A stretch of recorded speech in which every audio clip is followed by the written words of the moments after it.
So in terms of coming to understand it, there are certain things you will understand to the perfect human, and then there's just things the perfect human does not have: the intellectual capacity, the emotional capacity, the sensory capacity, and every single capacity possible you could ever think of, the abilities and the qualities and the attributes of the soul capacity.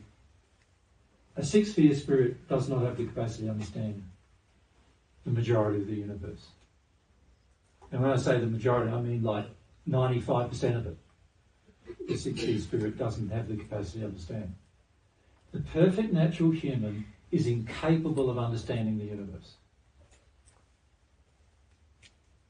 And there's a very good reason why God designed it that way. And that is because if the perfect natural human could understand the entire universe, then what does the celestial human get to understand? There would be no interest in anything further, would there? So there's a really lovely scripture that's in the Bible, I think it's in the book of Proverbs. It says that God put infinity into the heart of the human in order that the human would always be searching for truth for the rest of their existence. Right? And that's a fundamental truth, actually. That God made the universe so big, not infinite, of course, but God also made you with the desire to know that would drive you forever. And that would continue as you receive even parts of the divine. You just want to know more, want to know more, want to know more, experience more. So the universe is being created to force you into change, constant change.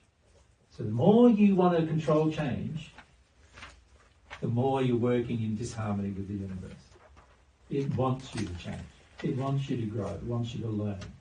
It wants you to experience. It wants you to have things you currently don't have, right? Whether that's knowledge or things or happiness, or it wants to offer you things. You know, God's created the universe.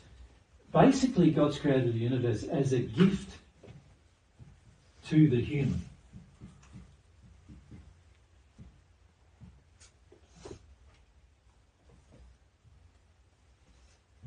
But it's not only the human, it's also a gift to the divine human. In other words, he had to give things to the human to fascinate the human.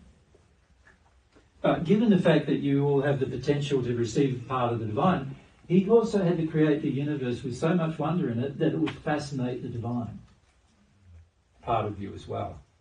Does that make sense? Mm-hmm. Yeah. So he couldn't just create a thing that only appealed to the human and then went, okay, once you know that, you know everything. And what's going to fascinate the divine human then? There wouldn't be anything left to fascinate them, would there? Right? So you imagine you're living forever. You're going to be a part of the infinite when you receive God's love. So you live forever, and there's nothing to fascinate you. It's a bit tricky, isn't it? Like, it'd be like, well, now I'm bored, so what do I do? I'm living forever, I'm immortal, but I'm bored. That'd be quite a disaster, actually, if you think about it. So it's a gift to the human who is not immortal, you know, the limited human, but it's also a gift to the immortal human, to the human who's going to live forever. And it's really clever the way God did this, because the human who is the part of the divine human creates extra bits of the universe. What? So the fascinating thing is that your personality, your nature, and other things that you eventually express, and the more divine they become, the more you create things, and the more you create things that weren't already there. The law and the structure governs the fact that once you're in a certain condition, a new thing will get created. So the universe is expanding in the sense that humans are expanding it. Does that make sense? Yeah. It's really quite fascinating the way God's done this, because it's like not only now has God the creator of the universe, and God's always creating things in the universe, I must say. Like, God doesn't stop creating in the universe. So there's new things appearing in the universe on a daily basis, you could say. There's actually new things appearing in the universe on a microsecond basis. New things appearing in the universe that God created, I must say. But there's also new things appearing in the universe that humans create.